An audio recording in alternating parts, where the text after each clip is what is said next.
Lokal nga panguluhan ang kapatigayon sa random drug test para sa mga regular employees. Samtang konsultasyon para sa local public transport plan natapos na. Rekomendasyon igapasa sa Department of Transportation. Magapatigayon sa random drug test ang lokal nga panguluhan sa syudad sang Iloilo sa tanan nga mga regular nga empleyado sini. Ini ang ginpahayag ni Mayor Jerry Treñas kasunod sang report nga pila ka mga job hire ang nagpositibo sa drug test sa nagligad nga semana. Sunod kay Mayor Treñas, matapos sa mga job hires, mga regular employees naman ang masunod. Magabakal sang testing kits ang syudad para gamiton sa random test. Mismo ang mga medtech sang syudad ang magapatigayon sini. Ang regular employees, gapapangita na po ito sang test kits. Parang medtech na lang, chicken na lang ni ma-test. Ang mga regular employees, random ta. Sa piyak kabahin, gipasiguro naman sa alkalde nga hindi na makabalik pa sa trabaho ang mga job hires na nagpositibo sa drug test. Nakalabot naman sa Iloilo City Police Office o kon ICPO ang listahan sa ilang mga pangalan para sa validation kag matumod sa diin nga barangay. Ang positive hindi na kita mag-rehire sa ila. And then, ang listahan sa tanan nga positive pasat sa PNP.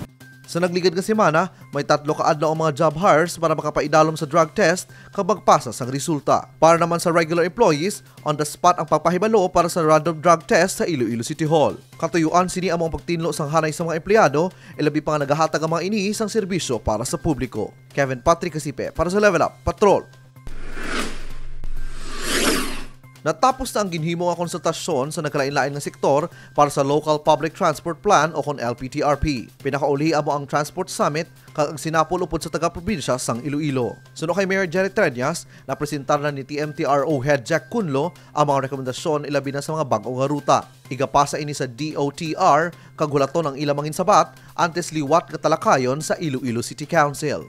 Ang next step, i-polish nila ang plan because Sabado lang ito bala, nag-meeting to sila sa Kapitolyo.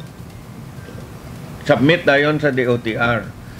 Sa DOTR, halin diri sa dalo, masaka sa babaw. So, we're giving it a month para nga ma-aprobahan. Pagka-approve sa DOTR, after maybe a month, naog diri, balik naman na City Council para pa-ubrahan ta amendment.